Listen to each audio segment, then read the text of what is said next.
Hey folks, what a week it has been. We released 3 videos about Sonnet 3.7 and its reasoning, and now GPT 4.5 is out. Um, as you may already know, this is a very expensive model, like orders of magnitude more expensive than GPT 4.0. So I thought I would do a quick video testing its performance.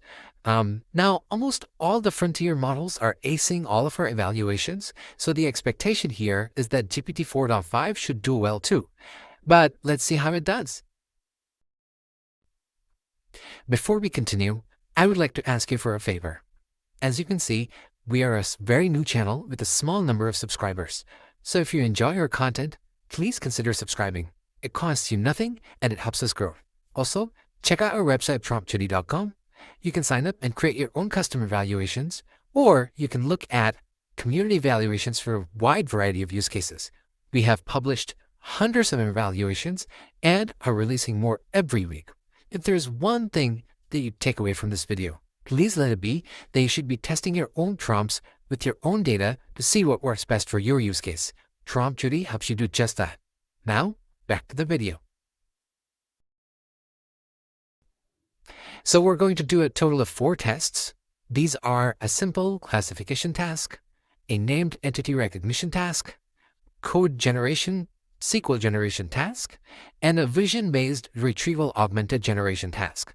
For each of these, I will show you how GPT 4.5 performs against the best model for that task. Given how expensive GPT 4.5 is, it better be the best, right? But as you'll see, it's not always the case. Remember, there is no one model that is across the board best for each task. Each model has its strengths and weaknesses, which is why a tool like PromptJuty is so useful.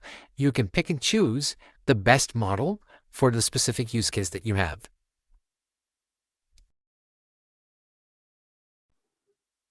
So let's start with the first one. Before I show you the results, let me show you the prompt. This is a fairly simple prompt.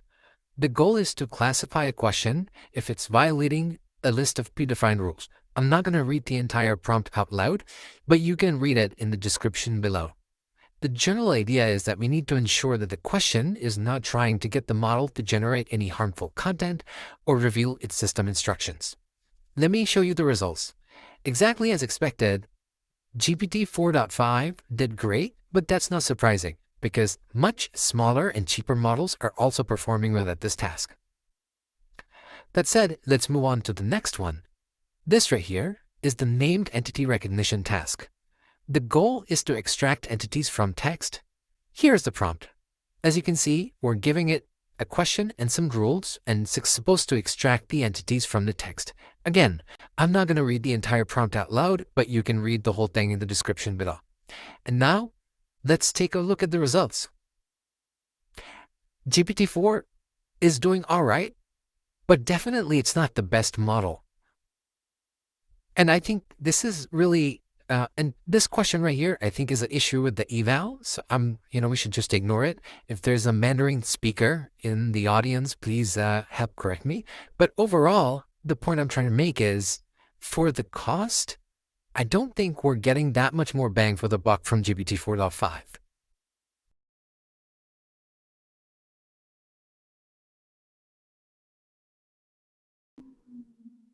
Moving on, here is the retrieval augmented generation task. This is a vision-based task.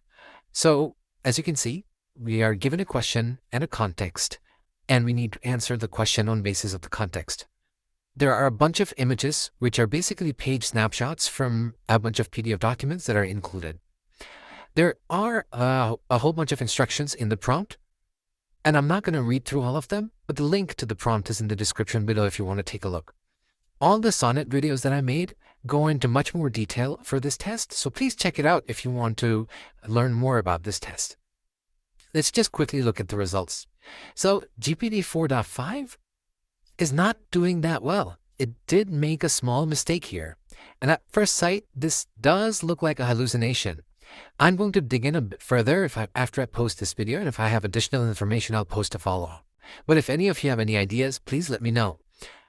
Honestly, I've seen GPT 4.0 hallucinate a bit on vision before, and I was expecting more from 4.5, but I guess it is what it is. But as you can see, even though GPT-4.5 is much more expensive than O1 reasoning, it doesn't look like it's the best model for this task because O1 does perfect on this task. I should also note, it's also very, very slow.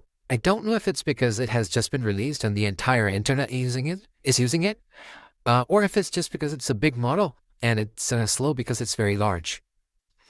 So there you have it. I hope you enjoyed this video. If you did, please like and subscribe, and I will see you in the next video.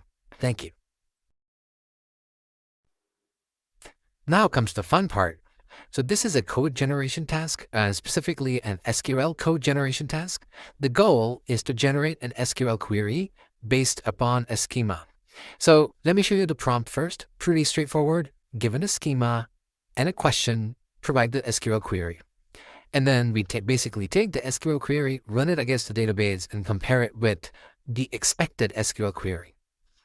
We all know Sonnet is the best code generation model out there. And this test sort of proves it. In spite of being significantly more expensive than other models, GPT-4.5 made a mistake here in the SQL query, and many other models got it right. So this is a good example of where, you just have to run your own evaluations to find out what model works best for your use cases.